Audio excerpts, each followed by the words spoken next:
This week we've got questions on teenage rebellion, monarchy, confession, and is the Catholic Church anti-math?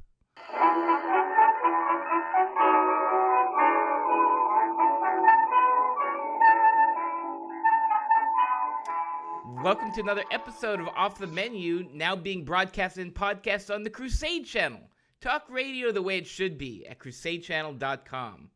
I'm your host, Vincent Franchini from Tumblr House, here with an estival, Charles Coulombe. Estival? You mean as summary? Yes. Seersucker suits, bow ties? Is that what we're talking about? Yeah. I guess this summer, the summer it has come and the green leaves are growing. Will we go, lassie go? And we'll all go together, where the wild mountain thyme grows around the bloomin' heather. I guess all over the Tumblr House Tower, superfluous summertime employees are finding their little nooks and crannies to weave their cocoons and estivate for the summer. Yes. It's that time of the year, the time that the office gets really weird. Well, the ones I think are the weirdest are the ones that cling to like hanging lamps. You can see the cocoon wrapped around. Yeah, it's a little off-putting for some people, but we're bringing we take diversity to the next level at Tumblr House Tower. Yeah, I'll bet. I remember when you put out an advertisement for some, I don't remember which position, and you said "Gills no bar to employment." I thought, well, okay, Yeah, it's good to hear. I guess you did get it was a pool cleaner. That's who you were hiring. Yeah, I mean, some people, they want to. If you want to call them, they have a problem with hiring illegal aliens, but I think a lot depends on what parsec they're from. But no, well, I tell you, it's been a wild 2 weeks since last we convened, because I went to England. Now, one thing I have to say before I say too much or too little for that matter, and that is that I got a very, very nice, in honor of White Rose Day, a very nice Jacobite shout out from our good friend over at Ask Oakley, Peter Barlow. Nice. So he said a very nice pro-Jacobite message. Much appreciated, Peter. As for those of you who don't know, our friend Peter is the self-described Ed McMahon of bespoke clothing. and you know what? Look it up. That's all I'm going to say. Ask Oakley. Ask him who Ed McMahon was. Ask him what bespoke clothing is. That's true. Ask either question. Most people today wouldn't know either. But anyway, but I was in the British Isles for almost 2 weeks. Well, actually, that's not true. A week and a day. And several interesting things occurred during that time. But I'll just give you 3 of them. The first was that I went to the requiem for the late lamented Father John Hunnick, which looks like Hunwick to Americans, who was a Catholic priest of the Ordinariate, the Anglican Ordinariate in England. A really wonderful blogger. You can find his blog still on the air. He has some sort of weird algorithm that keeps it updated, which is strange. But he did. And they had his requiem was a solemn high Latin Rite Tridentine requiem at the Oxford Oratory in Oxford, and it was really, really lovely, and I'm very happy I was able to go. The second event, I gave a lecture on the English patrimony of the Ordinariates at St. Agatha's Church in Portsmouth. Well, under the redoubtable Father John Maunder. Now, I really have to recommend this place if you're in that part of the world. It's one of the few ordinariate churches, I think there are only two, frankly, in England that aren't loaners from the local Catholic diocese. And it's an amazing looking place. All sorts of churches that closed, both Catholic and Anglican, were, shall we say, gave up some of their furnishings. So it's an astonishing grab bag looking sort of place, but really, really enjoyable. And they have the only shrine to King Charles the Martyr that I have seen in an ordinary church anywhere, and I was very impressed by it. It's really, really, truly a beautiful place. A lot of nice people, and a worthwhile, really worthwhile, and I recommend it highly if you're in the south of England. Also, you can go see Nelson's Victory and the Portsmouth dockyards and all that, because Portsmouth was the headquarters of the Royal Navy for centuries. So they've got things like Henry VIII's sunken Mary Rose that was brought up from the mud where it had been kept when it sank. It's almost an almost intact Tudor-era ship. There's a lot of stuff to see there. So go see Portsmouth, go see St. Agatha. The third interesting thing, however, and this provoked a request from one of our people to me to explain the concept, was the kickoff at the Carlton Club in London, right on Pall Mall, right there by the Palace, by St. James's Palace.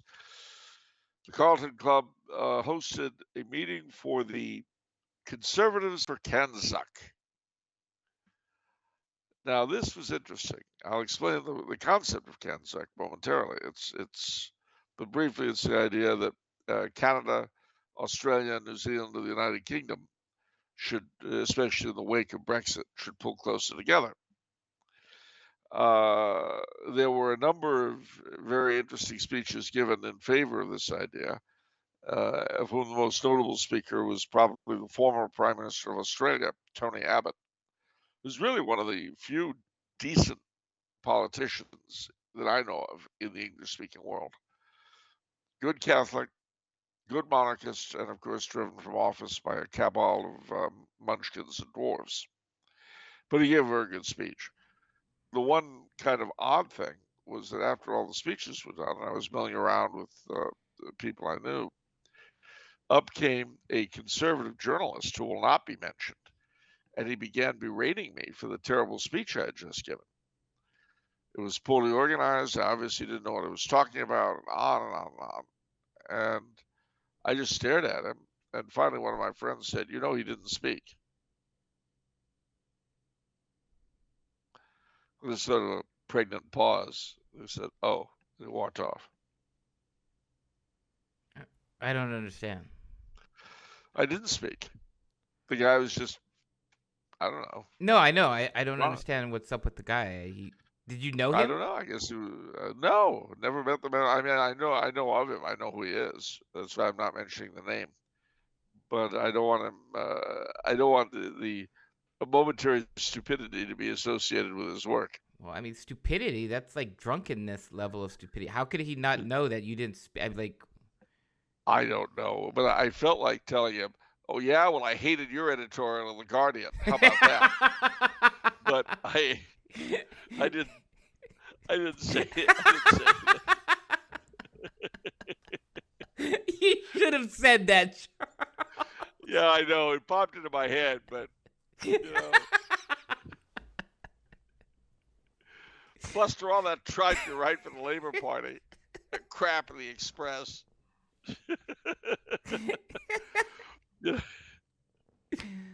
Oh. Sometimes I'm too nice for my own good. Yeah.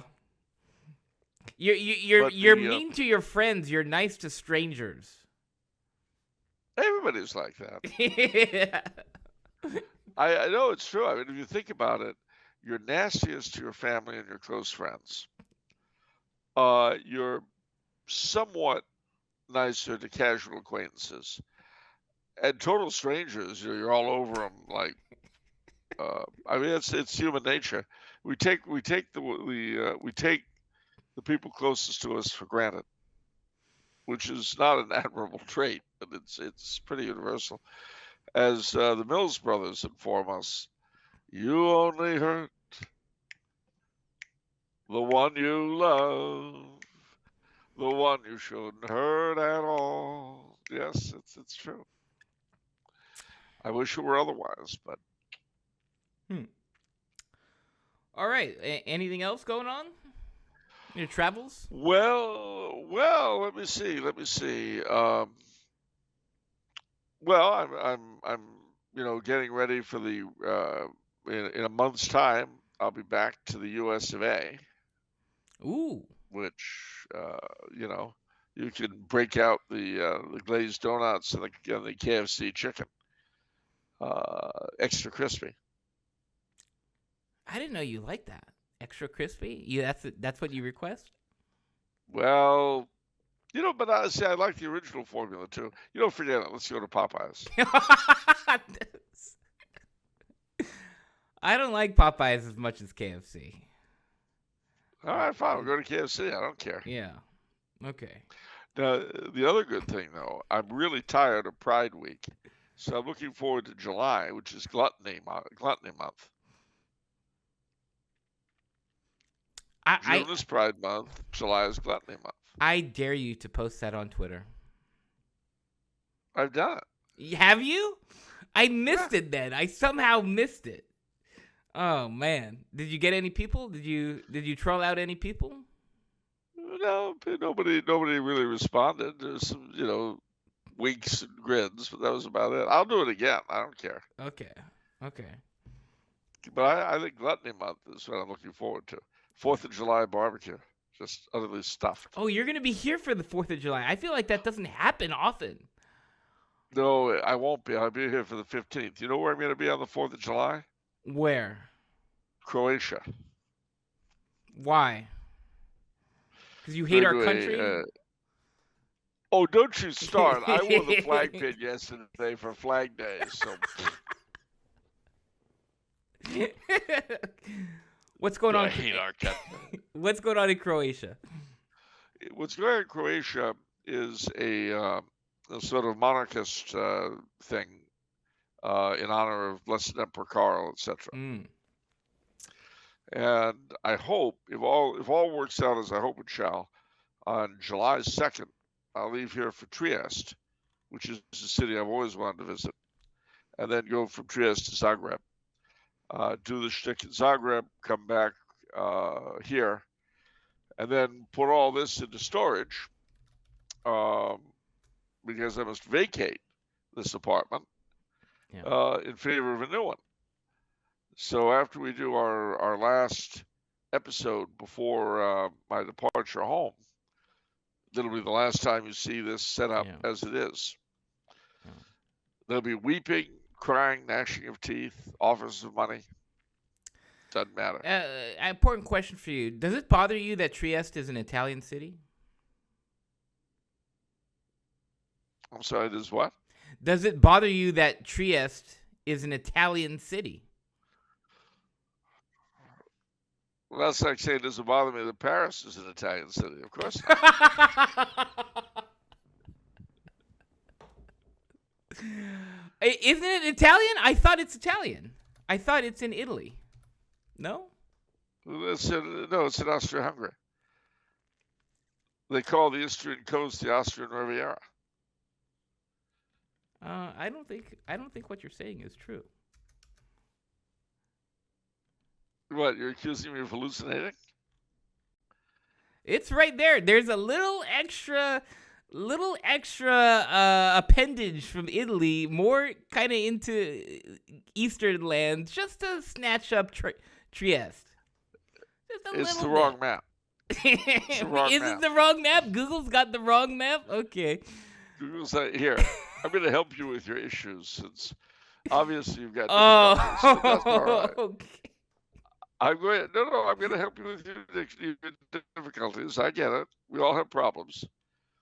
But Trieste is one of the capitals, as you might say, of the province of Austria-Hungary, called Istria. I'll get you a map. I realize these things are, a little difficult. It says on Trieste is the capital city of the Friuli Venezia Giulia region in northeast Italy. It says that. Patron Saint Justus of Trieste. I'm sure it says a lot of things. Well, San Giusto is the name of the cathedral. But have a look. Have a look at this map.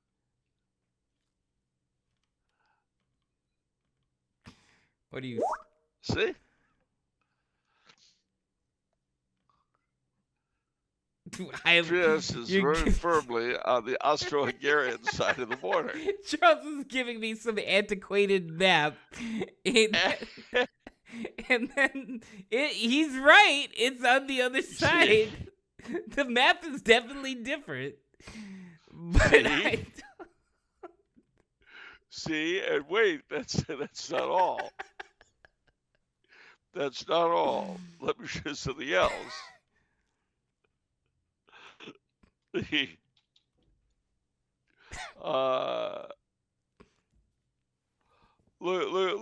at this. Look at this. This will show you.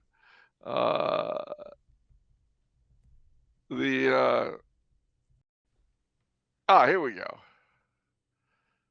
Here we go. This will explain it all to you. Was some almanac from like 1785 or something like that? No, silly lad. No.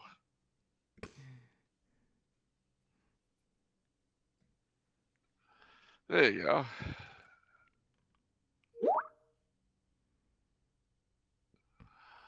Movimento Civilta. Oh no. This is going to be annoying. What? What do you mean it's going to be annoying? Trieste commemorates its Austro-Hungarian fallen. Oh, well, okay, so, I mean, yeah. People of... This Austro-Hungarian debt who fought for God and Emperor in the Great War against the Italians.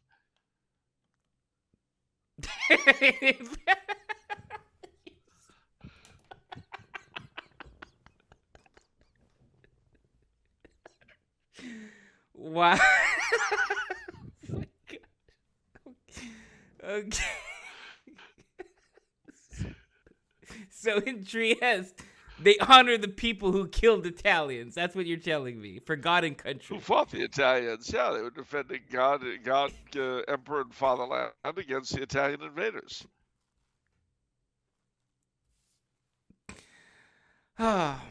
Okay. Remember, Italy switched sides in 1915.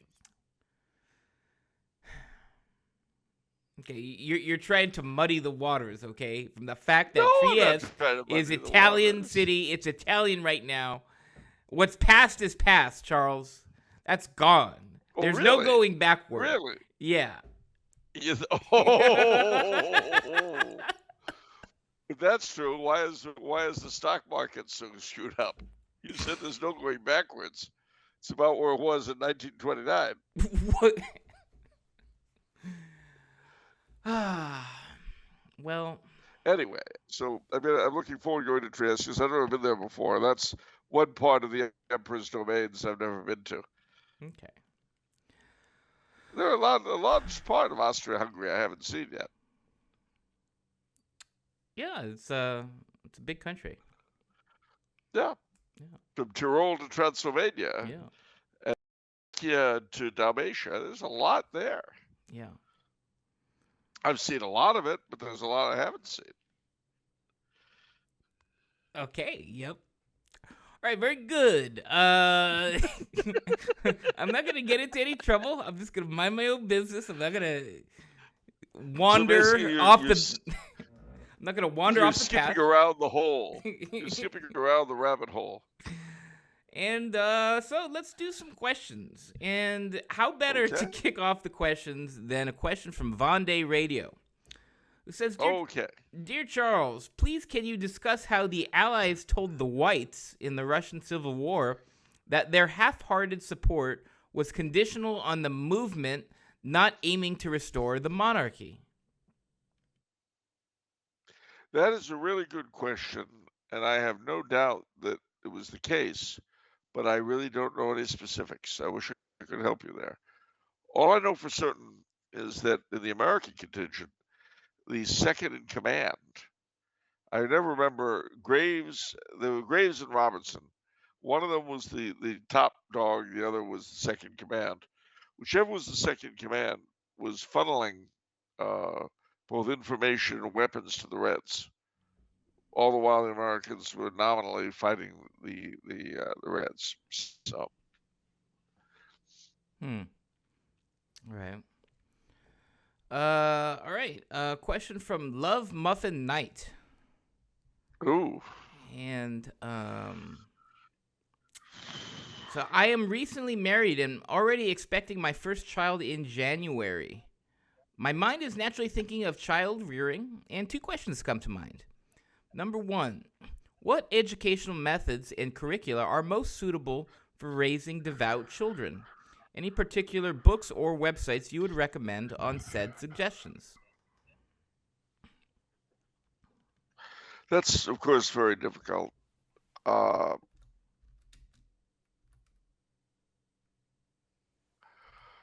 I mean, certainly there's some good Catholic homeschooling sites, but I really couldn't tell you in terms of the Catholic equivalent of Dr. Spock. I really couldn't. My sister homeschooled, and I know Seton is a big name. Yeah, Seton is a very big name. My nephews and nieces were taught through Seton, but unfortunately, I don't have a one size fits all and all and be all. Okay. Sorry. Second question. Is teenage rebellion as normal as our culture tends to insinuate? I understand there's something about that age range that leads one to want more independence, but it does seem like a lot of young people are excessively neurotic and hateful. I used to be in the same boat before converting, and I look back on those days with melancholy and regret. I know some might say the turmoil is natural, but it feels more sad than natural if I'm being honest. What thoughts do you two have about this topic? Well, I can't speak for you, but You know. for me, go ahead. No, I mean, I think there's definitely something to it, Love Muffin Night. I mean, because I feel like there's more things reaching out to kids and to people, like trying to grab at them. Obviously, I see a lot of young kids really addicted to cell phones. I think that's really bad. I think that, I feel like they've weaponized dopamine, you know? Like there's a science to it in terms of what releases dopamine, like what a person encounters. Like when you encounter a small positive surprise, there's a dopamine. You get a little dopamine hit, right? So many games and stuff like that, they structure it around that. All these things are these little rewards are flying around at you, and so it's sort of I don't know if I want to say chemically gets you dependent, but you're chasing after something the entire time, and I feel like that's just one example of something that Yeah. can really um, create an atmosphere of unhappiness and sort of just you're yeah. So there's a lot of things like that. So I definitely would agree, and I also am relieved to be older and past that entire age bracket, even after college too. That's just a mess right now. Well, I would say partly yes, partly no, in the sense that my father used to say that uh, the development of children really goes in 5 year stages. And we'll speak of boys uh, because of course that's what he discussed with me, what would be being a boy and stuff. But basically, your first 5 years, you're mama's boy because you're a baby and she looks after you and all that. From 5 to 10, you're daddy's boy, and he begins showing you stuff. You spend more and more time with your father, doing boys/men stuff. It could be fishing, it could be baseball, it could be whatever. But also, you normally will want to spend more time with your dad than your mother, uh, between 5 and 10. For 10 to 15, that is to say, the beginning, just before the beginning of puberty, onto its raging fire, you begin to explore your own personality. You become more your own person, and with any luck, that process is accomplished by the time you're 15, and the next 5 years are really the age of discovery regarding women and all sorts of other things of that sort. Uh, and from 20 to 25, you're trying to get yourself established in the world career-wise, uh, and get on a path. Now, obviously, a lot of people don't. And the more interests you have and the more talents you have, the harder it is for you to find your path. But uh, and then starting about 25, you'll begin to marry, settle down, have kids, etc., etc., etc. If that's the road you take, or you'll be into your religious vocation if that's the road you take, or you'll be pretty much on the road. Uh, that period from 10 to 20 is characterized by you're asserting your own independence, your own nature. Your first 10 years, your parents basically create you, and your second 10 years, you begin creating yourself, and that can lead to a certain amount of friction. Uh, it's very important to minimize that friction. That through consistency, through wisdom, the parents show themselves early to be fairly smart cookies, so that when the kid is in the throes of trying to define himself, etc., he doesn't simply throw away everything he's been taught. Now, having said all of that, uh, I always remember what Mark Twain said about how much his father learned between the time Mark Twain, was 18 and the time he was 24. What'd he say? Well, he said, my dad was pretty stupid when I was 18, but by the time I was 24, he learned a lot. It's a joking way of saying that he himself had actually learned a lot. Yeah. Because maturity, the more mature you are, the more you can understand why your parents did or do what they do. The more of a child you are, the harder it is. All right. It's hard, though, too, because I feel like a lot of people, even in the 20s, they're still kind of figuring things out. It's yeah, and also, I mean, you do have influences today that exacerbate the trouble, that make it harder to mature, Yeah. that make it harder to become a decent individual. No doubt about that. Yeah. All right. Kyle says, Dear Charles, can you tell us about why the Catholic Church had banned the Pythagorean major third, and if it is still in effect? Also, a guy I had lunch with said that the Catholic Church was anti-math and even burned people at the stake for saying the number zero existed, or for using algebra in calculus, because number one, it was used for the occult, And number 2, because Islamic scholars and pagans were math pioneers. Is this true? No, it's not true. Although the Russian Orthodox, at least one of their bishops, condemned uh, geometry as a spiritual sin. But no, it's all malarkey. Right. Okay, a question from Xenix. He says, to Don Vincenzo, most illustrious mental hygiene czar and bane of Miaphysites, to Monsieur Roy Charles A. Coulombe, magnificent scholar and giggling connoisseur. Wow, he has 2 questions for Vinny. He says, what is all the advice for confession you have? That's, okay. And of lesser importance, do you plan to have more guests on in the future? Okay. For confession, I've really been meditating on this a lot lately, but it's the concept of mercy.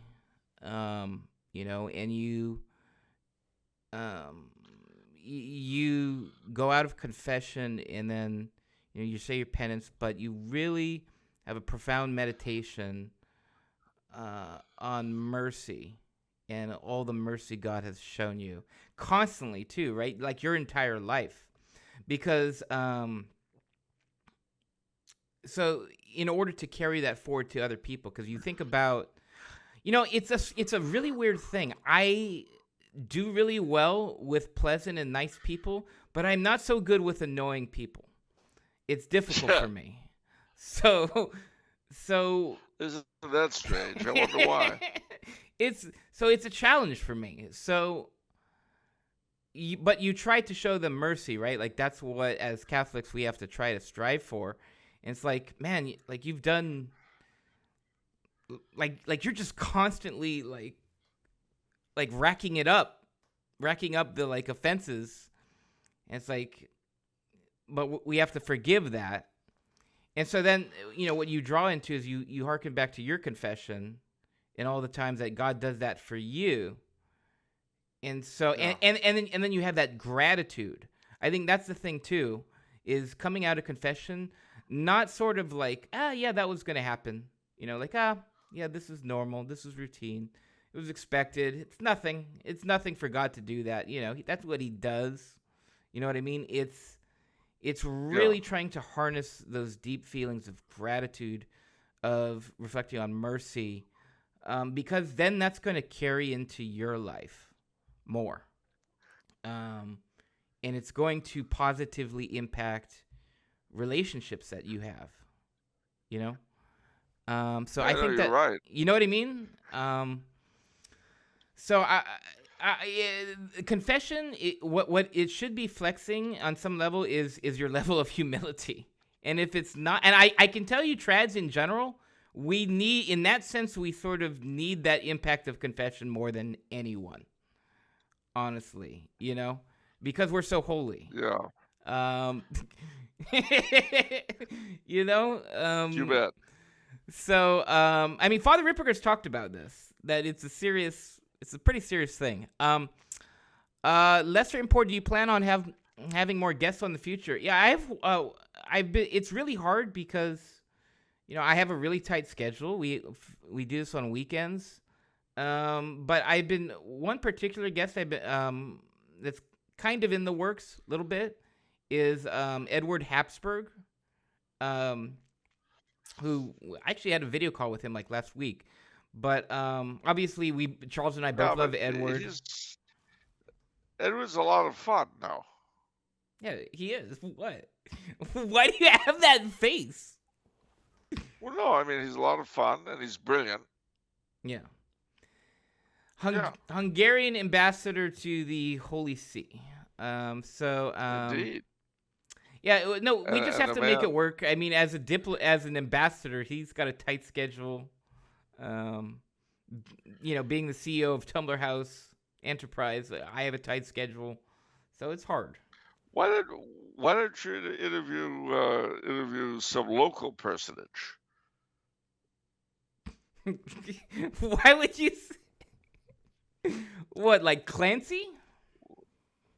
Hmm? Well, Clancy or Don Manicotti, or even dare I say it, the mayor of Los Angeles herself. Get her opinion on women's rights, on anti-Negro genocide as practiced by Planned Parenthood. That would be a challenge, Charles. Hey, I don't know if that would go you so think well. so? Yeah. No, because Your Honor, you've been supported in all of your campaigns by Planned Parenthood, who, as everyone knows, favor the elimination of the black race. Um, do you see a contradiction in that? No, see, That you know, and that would be a hate fact. no, it would be an honest journalistic question.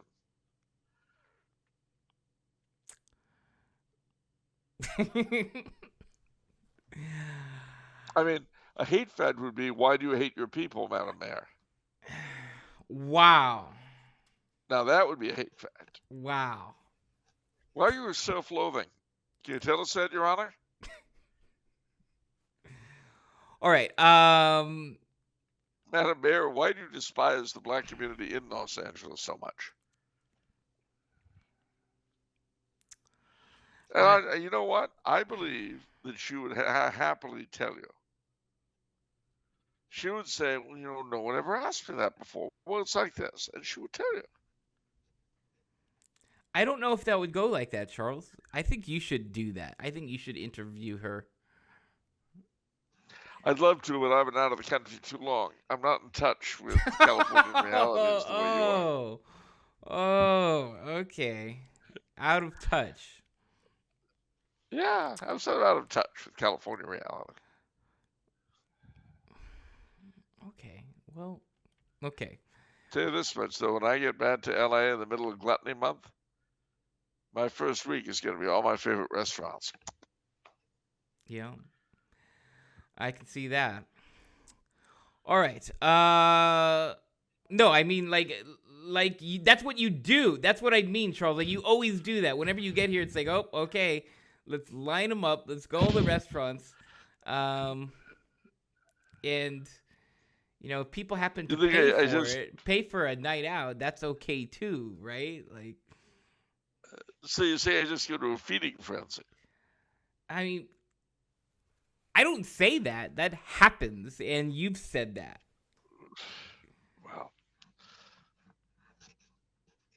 Well.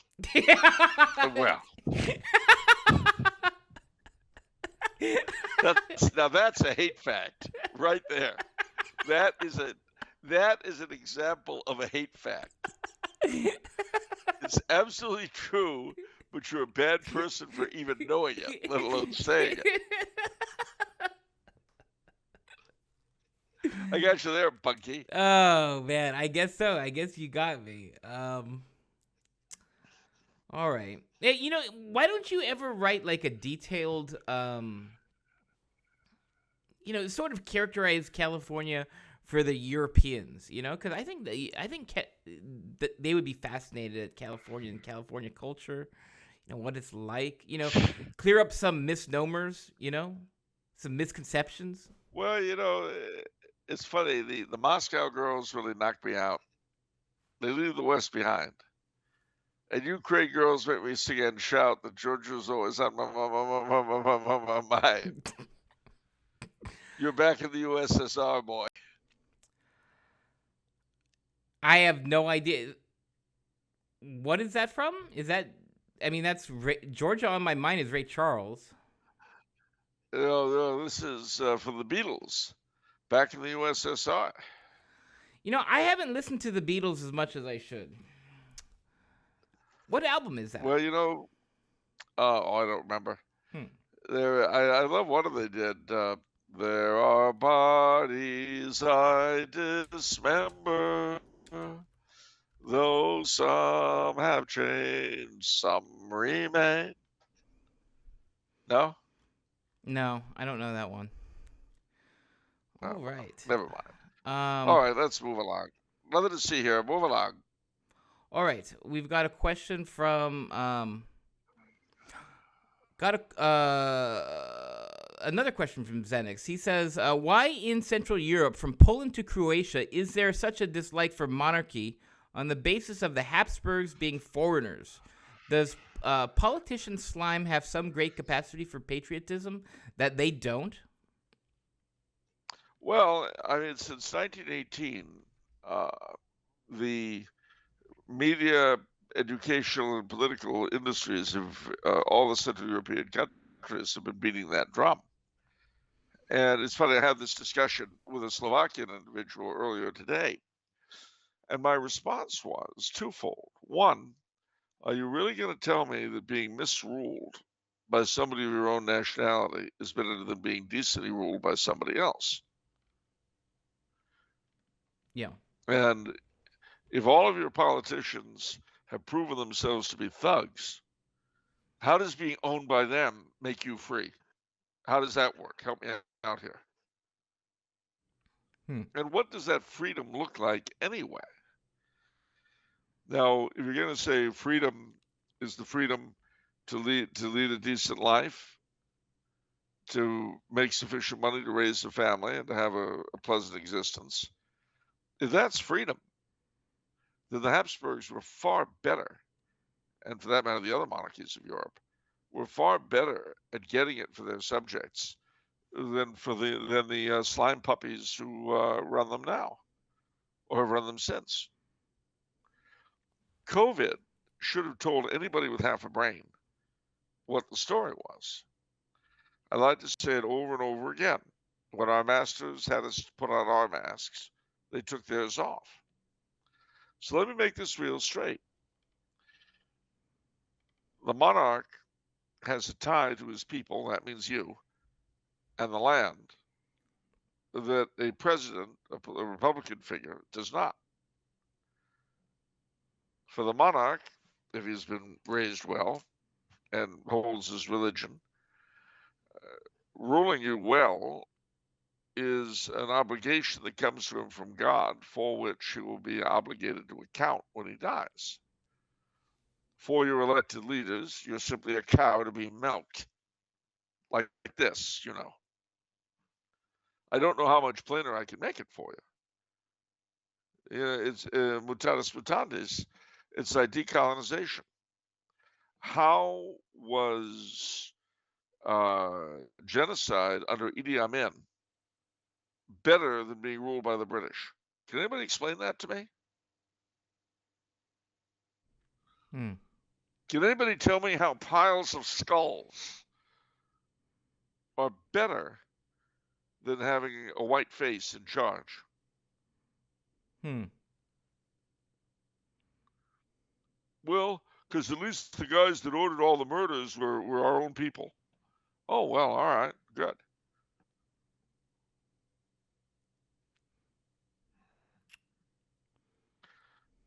I mean, I don't know what to say to that kind of thought of thinking. I really don't. And it is widely prevalent. I am better misruled by someone who somehow resembles me, whether it be ethnically, racially, or whatever, than by someone who does not, than being well ruled by someone who A, has my best interests at heart, but B, does not resemble me. I just don't get that. I'm sorry. I just don't.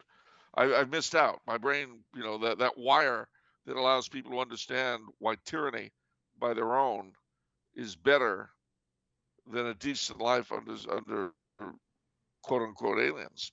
I don't get it. I miss out. I'm missing something here. Hmm. There's a lot to unpack there that I personally don't understand, not being or living in Europe, because it sounds like a uniquely European thing too. Well, not really. I mean, we Americans, for instance, we have it's cast in somewhat different ways, but our leadership are quite as foreign to us as the Republican leadership in Europe are to its subjects. The fact is, I mean, we talk about the government as being our government, but half the country think that the election of 2016 was stolen, and the other half think the election of 2020 was stolen. That's just a fact. Half the country thinks that they have been ruled by people who mean them no good, and that the other half is evil. Well, what I was saying in terms of the Habsburgs and this foreign person ruling us was, Well,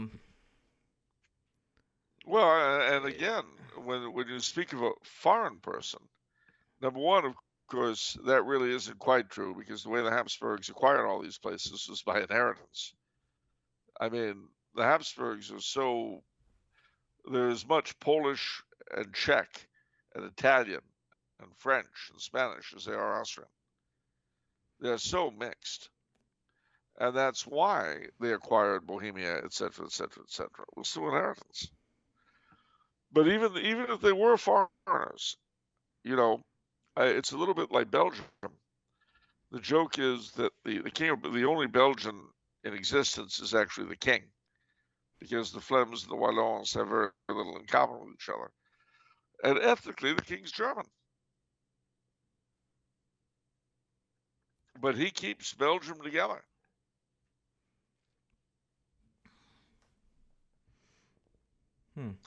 But I suppose it would be better to have the country break up, with or without a civil war. Okay, I get it. I mean, similarly, you look at the independence of India, 1947. Let's see, how many people died in partition? Forget the fights between the Pakistanis and the Indians afterwards, although you could add that.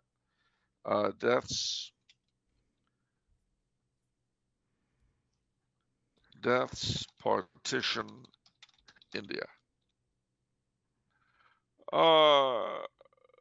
Excess mortality, it says excess mortality, I suppose that there was another bit was okay, is usually estimated to have been around 1 million.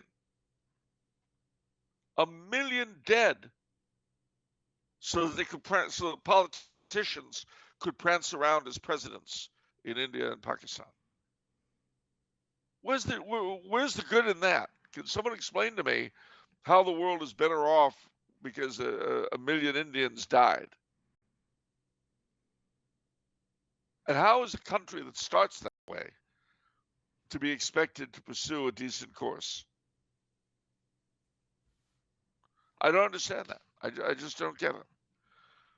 And similarly, Central Europe, I mean, the fighting after 1918 and in the subsequent wars, the Poles, the Czechs, the Slovaks, the Magyars, the Romanians,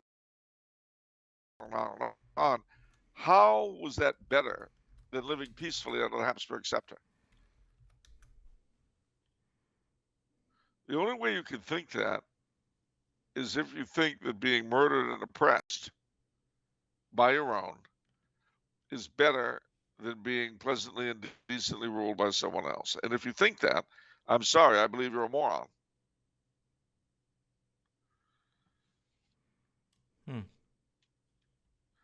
I mean, even in our own country, I'll tell you, not that I ever think it will go this way, but if the price of a united and happy United States was the Governor General appointed from Britain, you know what?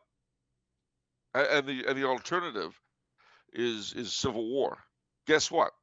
God save the king, kids.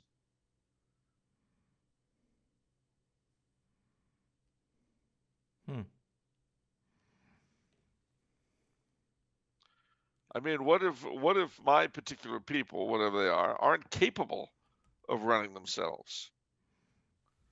What if we don't have then a high they'll never level be of free.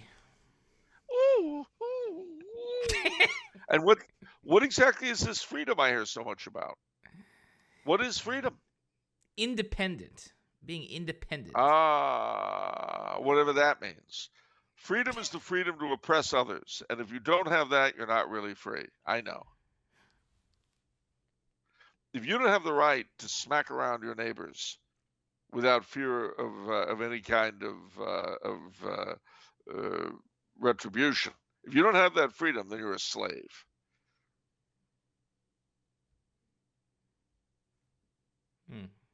I mean, you compare two things. One was the settling of the Canadian West with the American West. And two, the ending of slavery in the United States and the ending of slavery in the British Empire, in the French Empire, in Austria, Brazil, etc.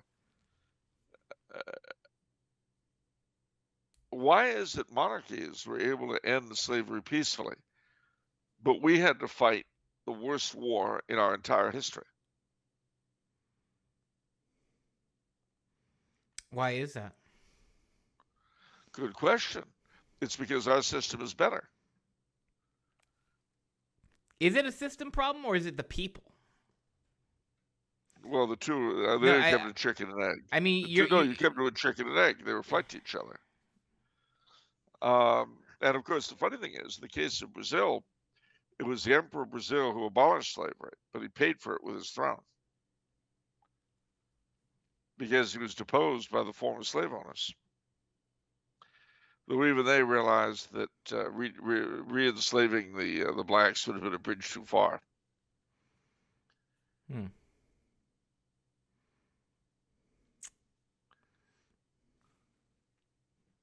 Well, all right. That was a very lively discussion at the end. That was fun. Well, I just think that freedom is the freedom to oppress others, and if you don't have it, you're not free. Well, how about freedom is the power? It comes with the power to oppress others. Like, well, we're a somewhat healthy organism. We can touch Step other all things. over. We can step all over other people. Yeah, Yeah. that shows we're independent and free, and we're good. I mean, remember that two of the things that really upset the founding fathers were the Proclamation of 1763, which protected Indian lands from white settlement, and the Quebec Act of 1774 that gave the French Canadians our freedom, religion, and laws. These did not get a happy reception. But they were typically monarchical in the sense that now that the French Indians had come under the crown, they were entitled to the crown's protection. And that was a connection that it was very difficult for the founding fathers to make, especially because a number of them had in mind before the war all sorts of speculation on Indian territory that they were going to grab and sell. And then all of a sudden, because of the proclamation, they couldn't. And if the revolution had not occurred, I have no doubt that the settling of the frontier would have been much more orderly and peaceful, as it was in Canada for the most part, than the bloodbath it was in the United States.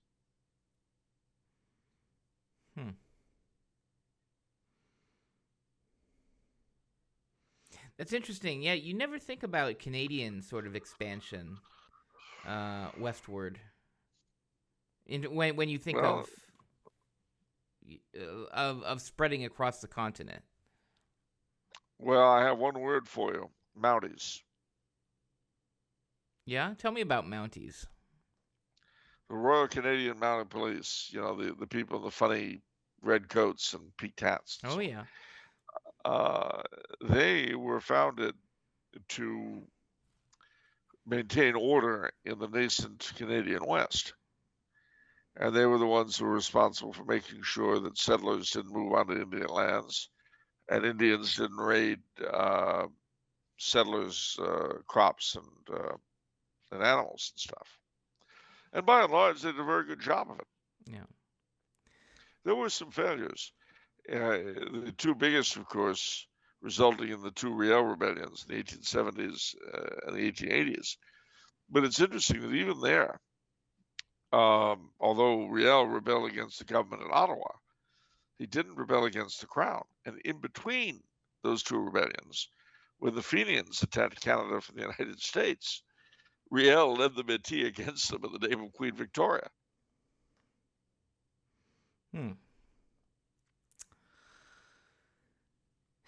I like Mounties. My wife and I, we watch Hallmark a lot, and one of our favorite shows it involves exactly what we're talking about, the Northwest in Canada, in Vancouver, actually. And there's a bunch of Mounties. Yeah. But yeah, that's my my conspiracy theory is that Hallmark is secretly trying to turn everyone monarchist, because it's all favors monarchy. All the biggest movies, it involves a prince. It involves a royal romance there. Well, okay, I have to admit the truth. What? Like myself, Hallmark is employed by Monarchy Central, the high command. I don't know. Monarchy Central. Deep within the earth lie our masters. Monarchy Central lies deep within the earth, and that's pulling the strings. Wow. It does, and and one of the strategies we have now is putting in as Republican heads of state utter morons. The idea is to have people elect people such scum that they'll turn against their own voting. I did that. That's almost accelerationist. Well, it's more like some forms of treating alcoholics. Okay. Well, if you've got someone who's really addicted to alcohol and you give him a drug that makes him sick whenever he drinks it, the Chic centers used to do that, or for smoking or for drinking. So you get sick to your stomach every time you had a drink. Eventually, you stop drinking. There's a drug that does that? Yeah. So what we would do is similar. We only provide scumbags to vote for. So eventually you'll lose the desire to vote. Well, that's happening, right? Because I feel like, what is it, like less than 50% of the population actually cares enough to vote? Yep. Unless it's a municipal election in Monrovia, in which case it's about 10%, but who's counting? Yeah. All right. Any closing words, Charles? Yeah. It's an interesting thing, graduation day, which I've just been through. Another class goes on, another year goes into the dustbin of history. And it does remind you of just how fleeting life is on Earth, how quickly things come and go. My youngest niece is getting married on December 28th. So I'll be home for Christmas. But, even watching the kids here grow up over the past 3 years it's always gives you a lot of thoughts. We're not here a very long time, ladies and gentlemen. We really aren't. So it is best to remember that the afterlife really deserves a lot more of our attention that we give it, simply because it'll last a lot longer. Yeah. All right. With that, what is it if it's Monday? Don't help me. I can do this. Oh, it's off the menu. But what about the soul you save? Operators are standing by to save it? No. It may be your own. See you next time, everyone. God bless.